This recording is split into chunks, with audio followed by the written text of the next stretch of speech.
नमस्कार। आज हम स्वामी विवेकानंद के ज्ञान के आईने में एक ऐसे रहस्य को समझने की कोशिश करने वाले हैं जो सदियों से हम सबको हैरान करता आया है। सहज ज्ञान, जिसे हम इंस्टिंक्ट कहते हैं। आखिर ये आता कहाँ से है? चलिए इस दिलचस्प सफर पर निकलते हैं।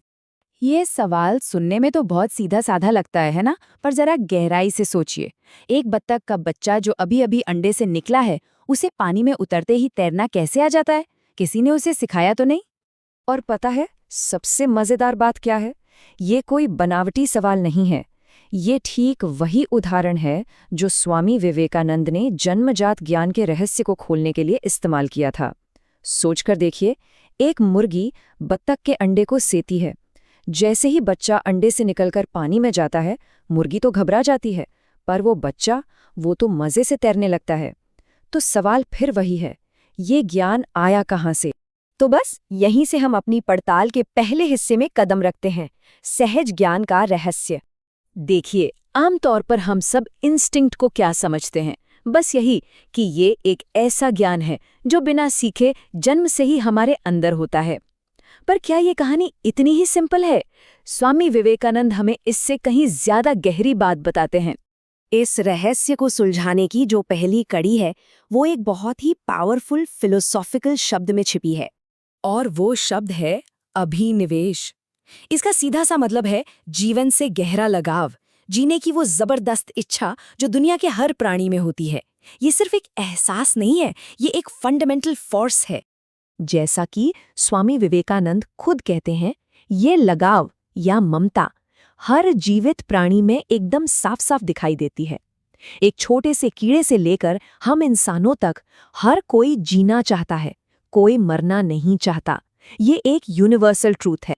और अब हम इस पूरे विश्लेषण के सबसे क्रांतिकारी, सबसे माइंड ब्लोइंग हिस्से पर आते हैं, जहां स्वामी विवेकानंद इस जीने की इच्छा को सीधे सीधे याददाश्त से जोड़ देते हैं। यहाँ देखिए, पारंपरिक सोच और विवेकानंद के नजरिए में जमीन आसमान का फर्क है। जहां हम इंस्टिंक्ट को बिना सीखा हुआ ज्ञान मानते हैं, वहीं विवेकानंद कहते हैं कि ये असल में सीखा हुआ ही है।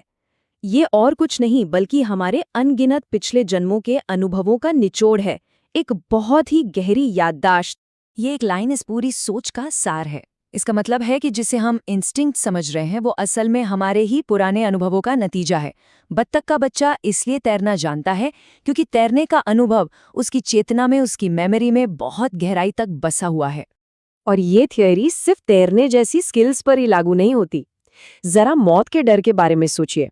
किसी ने भी इस जिंदगी में मौत का अनुभव नहीं किया, फिर भी हर किसी को इससे डर लगता है। क्यों? क्योंकि विवेकानंद के अनुसार ये डर भी पिछले जन्मों के अनुभवों से आई एक गहरी याद है। तो अब एक और सवाल उठता है, ठीक है, मान लिया कि ये सब पुरानी यादें हैं, पर ये पावरफुल यादें और अनुभव, ये स्टोर कहाँ होते हैं? इसका जवाब है हमारे अवचेतन मन, यानी सबकॉन्शियस माइंड में। इन गहरी यादों को, इन इम्प्रेशंस को संस्कार कहा जाता है। ये हमारे हर काम, हर सोच और हर अनुभव के वो छोटे छोटे निशान हैं जो हमारे सबकॉन्शियस माइंड में जमा होते रहते हैं और धीरे धीरे हमारी आदतें और हमारा स्वभाव बन जाते हैं। अच्छा, तो ये संस्कार काम कैसे करते हैं? इसे समझाने के लिए स्वामी विवेकानंद एक बहुत ही खूबसूरत एनालॉजी देते हैं। वो हमारे मन की तुलना एक शांत झील से करते हैं।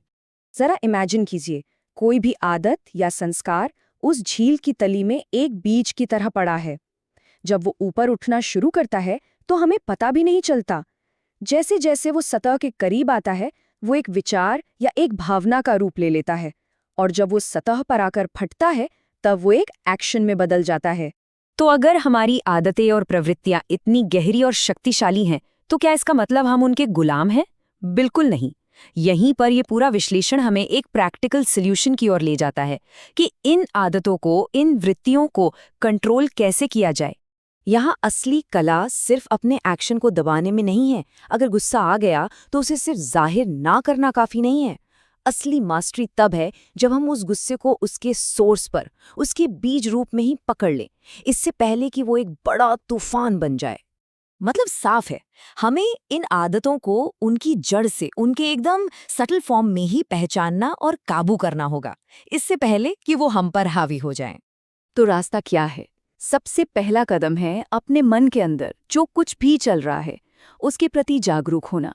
जब भी कोई विचार या भावना उठे तो उसे एक साक्षी की तरह देखना, ठीक वैसे ही जैसे हम झील में उठते हुए बुलबुले को देखते हैं, और उसे वहीं उसकी शुरुआती अवस्था में ही पकड़ लेना, उसे एक बड़ी लहर या एक्शन बनने से पहले ही शांत कर देना।